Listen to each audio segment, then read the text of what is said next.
nouveau la fanfare. Ensuite, la lecture du pacte de 1291. Et puis le discours dit officiel de notre invitée, Madame Silke Pan, qui vous parlera dans un instant.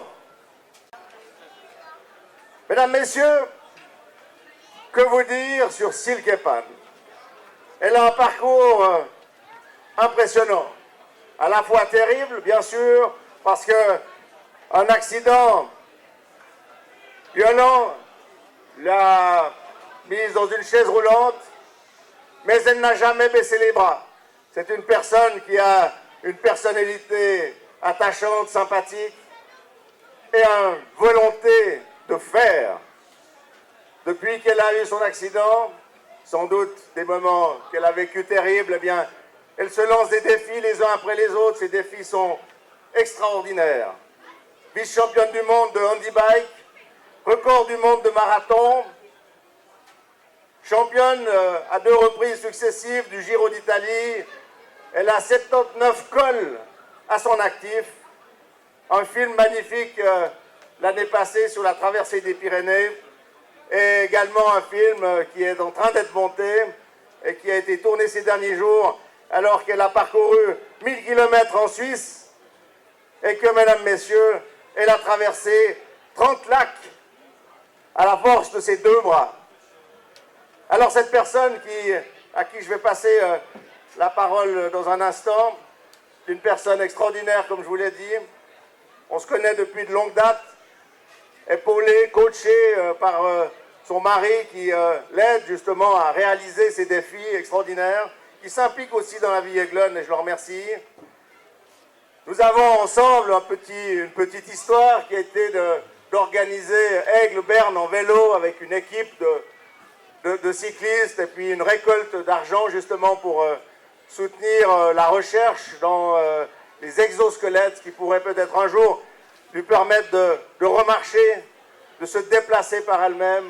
Une recherche qui n'est pas, bien sûr, pas encore aboutie et pour laquelle nous n'avons fait qu'une petite aide. Mais toujours est-il que ces moments que, depuis des années, nous passons ensemble sont des moments qui m'ont marqué et qui continuent à me marquer. Alors, mesdames, messieurs, c'est avec beaucoup d'enthousiasme que je passe le micro maintenant à Madame Silke Pan.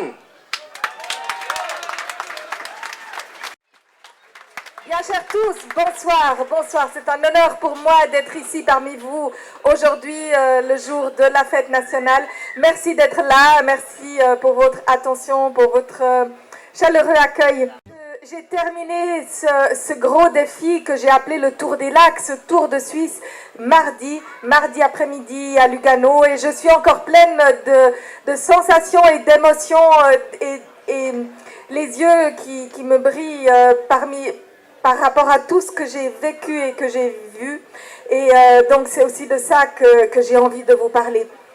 Comme monsieur le syndic vous l'a dit, je suis une athlète, je fais des compétitions, je suis cette année et l'année prochaine, je compte me qualifier pour les prochains Jeux paralympiques. Mais à côté de ça, chaque année, j'organise un grand défi, un défi qui a été ces années précédentes de l'ultra-paracyclisme. Et cette année, pour la première fois, de l'ultra-paratriathlon, ou on pourrait même dire du quadriathlon, parce que ce défi, ce Tour de Suisse, je l'ai fait avec 4 sports.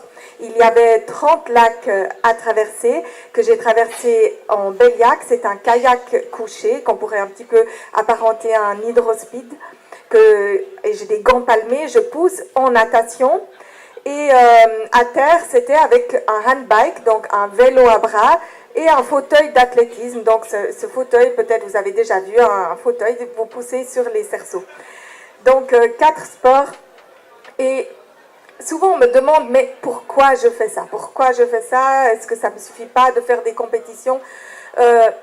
Non, parce que la paraplégie m'a peut-être coupé un bout de moi, un bout de mes rêves, un bout de mon corps, mais j'ai gardé cette flamme de vie et j'ai envie d'aller toujours plus loin. J'ai envie d'aller plus loin que simplement des lignes qu'on me donne, comme dans les compétitions.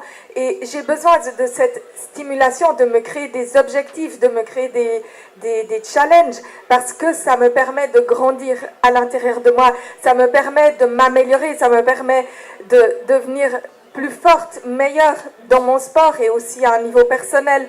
Et ça me permet aussi d'aller dans des endroits de moi-même, de faire des choses qui au départ me faisaient un peu peur. Mais c'est justement en allant là où on a peur, en affrontant ces peurs, qu'on devient plus fort et qu'on arrive à aller toujours plus loin. J'aime ces défis pour ça, pour réussir à dépasser ces limites qui me seraient peut-être données par le destin qui un jour a voulu me dire c'est fini, tu ne peux plus rien faire, tu ne peux plus rêver, tu dois rester assise et tu vas regarder faire les autres et toi tu peux juste pleurer. Et non, je ne veux pas ça et c'est pour ça que j'ai envie de vivre à 100%.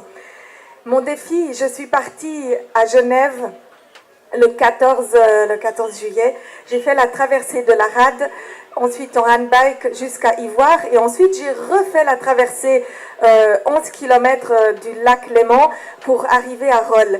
Et là j'ai été accompagnée par un bateau, par la société de sauvetage, tout comme pour la dernière traversée, le 30e lac à Lugano, où j'ai été accompagnée par la société de sauvetage. Et ça, c'est pour moi une image de la Suisse. C'est quelque chose de typique de la Suisse, ce bénévolat, ce don de soi sans rien attendre en retour. Ces personnes qui sont là pour nous aider par plaisir d'aider. Et je trouve que nous avons justement un parfait exemple de ce don de soi par M. Henri Dunant qui est considéré comme le fondateur de la Croix-Rouge internationale. Nous étions, comme j'ai dit, nous étions partis le 14 juillet, le jour de la fête nationale française, et maintenant je termine le jour de la fête nationale suisse. Je trouve que c'est une coïncidence qui est assez sympa, parce que il y a aussi ce côté d'ouverture d'esprit, d'ouverture à l'autre. Nous sommes un petit pays, mais nous sommes ouverts aux autres. Nous sommes ouverts aux autres nations, aux autres cultures. Et l'équipe que nous étions pour faire ce tour des lacs, nous étions 5 personnes avec 3 nationalités différentes. Et tous les jours, il fallait parler 3 langues. Ensuite, dans mon tour, j'ai passé par les 4 régions linguistiques de la Suisse. Et je trouve que c'est magnifique de voir qu'en Suisse, nous avons 4 langues nationales, même si le romanche est moins parlé, mais j'ai passé par Disentis Muster, par les Grisons, effectivement, on parlait le romanche. Et je trouve fabuleux que nous puissions nous entendre malgré nos différences, malgré nos cultures différentes dans un si petit pays, et malgré nos langues différentes. Et ça aussi, c'est un aspect de la Suisse que j'ai retrouvé dans ce tour. Et ensuite, il y avait aussi tout ce côté historique. J'ai passé par des lieux hautement historiques, avec les 30 lacs que j'ai traversés. Il y avait, par exemple, le lac de Morat, avec cette fameuse bataille de Morat, où les Suisses ont vaincu sur Charles le Téméraire, qui avait sous-estimé la valeur guerrière helvétique.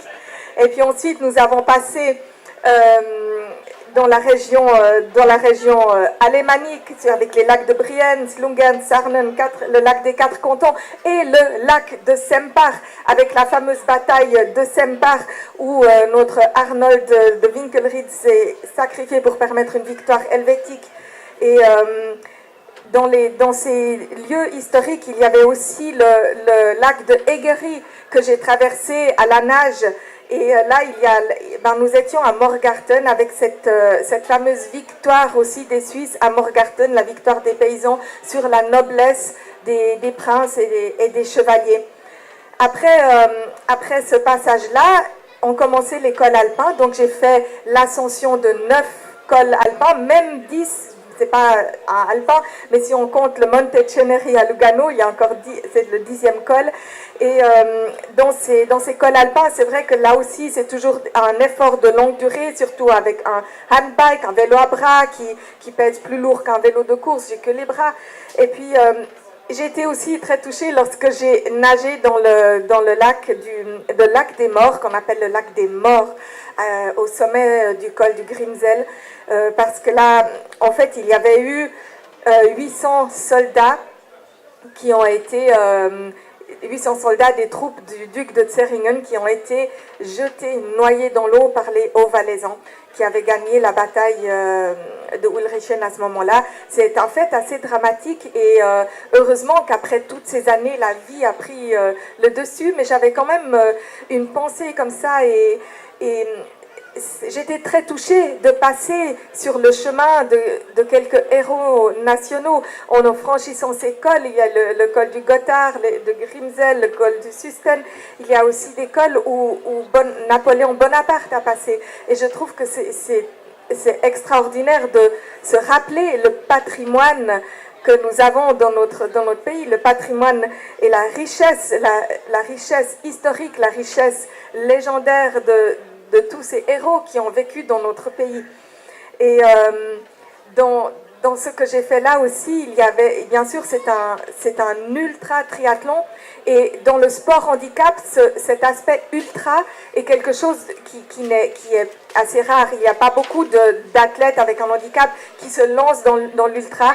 Et d'une certaine manière, j'ai un peu innové ce genre de sport. Et je trouve que la Suisse est aussi innovatrice. Nous avons beaucoup d'innovateurs, notamment justement les PFL avec lesquels je collabore pour le développement de cet exosquelette que vous avez certainement pu voir dans les différents médias.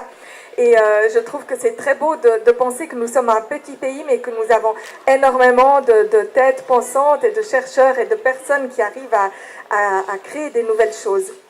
Mais voilà, je ne veux pas vous bassiner trop longtemps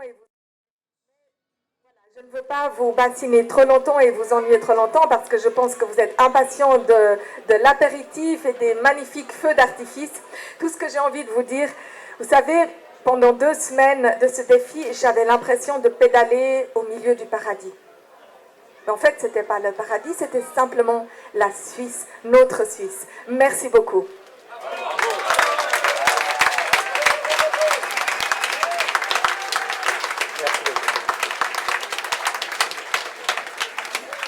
C'est très ému que je remercie encore une fois beaucoup Silke Pan pour ses propos qui nous encouragent dans les défis qui nous attendent. Merci beaucoup Silke, merci pour tout ce que tu fais.